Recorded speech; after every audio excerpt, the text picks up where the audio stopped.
Jared was 7 years old, a boy burdened by hardship from the moment he entered the world. Due to an unfortunate combination of the fetus position, the doctor's inexperience, or perhaps negligence, he was born with a disability. Despite having strong, healthy legs, walking was impossible for him.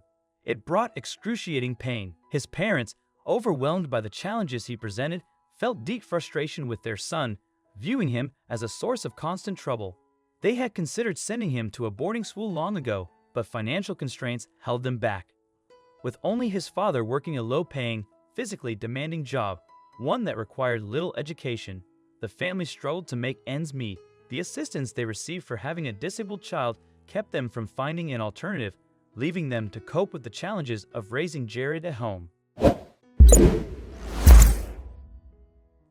In the end, the boy's father found a stable job as an office driver, but he soon abandoned the family for a wealthy mistress.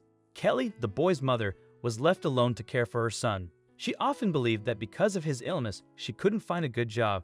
He required constant attention, and she lacked a proper education. If it weren't for the aid and meal vouchers, she might have considered abandoning the child she had long resented. He was perpetually hungry, and she loathed the thought of pushing him in his old, half-broken wheelchair down the street. One day, as Kelly walked ahead of her son while trying to text a friend, he struggled to maneuver the wheelchair to keep up with her. Suddenly, there was a commotion. Kelly turned to see her son squirming on the grass, having fallen out of his wheelchair and reaching out for her. Irritated, she continued walking, ignoring his cries for help. She was determined to change her life completely, envisioning a future that had no room for a disabled child. The boy scrambled, trying to get out of the chair. He cried out, calling for his mother. In that cruel and sad scene, a man driving down the road in a luxury car was shocked to see the boy struggling on the lawn, trying to get out of his wheelchair with no one around. The man got out of the car and tried to calm the boy down. The boy kept crying and calling for his mother. The situation seemed unbelievable. The mother had just left her handicapped son on the sidewalk. The man picked the boy up and placed him back in the chair, then put the wheelchair in the trunks so as not to scare the child. He said the following, "Don't worry, little friend. Let's look for your mother. Maybe she got lost somewhere." The boy stopped crying as the car started. When they arrived at a large and beautiful house, the little boy looked up with interest. "What do you think about moving in with me while we look for your mother? I have a big house that you're going to love." "Okay, my name is Derek." He took the boy out of the car in his arms and carried him into a large, bright room, where he left him on the sofa. A friendly chef appeared and told the boy that she was going to give him some delicious pancakes. Days passed, one after the other, and many weeks went by. The man bought the boy a children's wheelchair and taught him how to use it. It was electric, and the boy only had to learn to push a few buttons. The little one quickly learned to use it, and he came to love Derek as if he were his real father. A few months later, the man came home very happy and showed the boy a kind of folder with many pages inside. "Do you know what I have here, Jared?" "No, I don't know." "Well, now you know that from now on you are my son, and you can live with me forever." The two were very content and happy and gave each other a big hug. But Derek didn't stop there. One day, he took his son with him and stopped in front of a building with a big red cross. A doctor in a white coat came out of the door, and the boy got scared, but the doctor just examined his legs. Soon, he examined him with a curious medical device that looked like a spaceship from the future.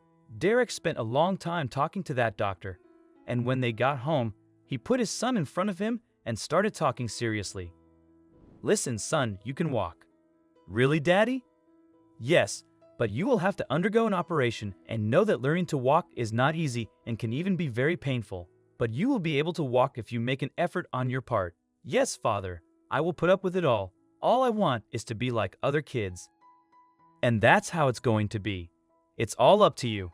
After undergoing surgery for more than a year, Jared learned to walk very slowly but persistently. At first, he simply clung to the doctor, who repeated each step at the crosshairs.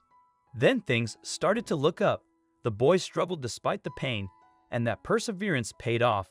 The following year, the boy, despite limping, managed to go to school without anyone's help. His life changed for the better. He kept absorbing new things with great joy and tried to study as best he could to please his father. Many years later, Jared became a young man. He graduated from medical school with honors. Now he was working as a doctor in a large clinic and had a good income. The only problem was his father. He had died a year ago. It was no surprise, as by the time he found the boy, he was already 65 years old. Jared got out of the car and sat sadly on a bench in the same park where his father had helped him change his life. That same day, he started reviewing the photos on his phone where they appeared together years ago. "Dear young man, wouldn't you have $1 for me to have a cup of coffee and a bagel?" It was a voice that suddenly sounded close to him. He lifted his head, and in front of him stood his mother. The years had passed, and she had aged a lot.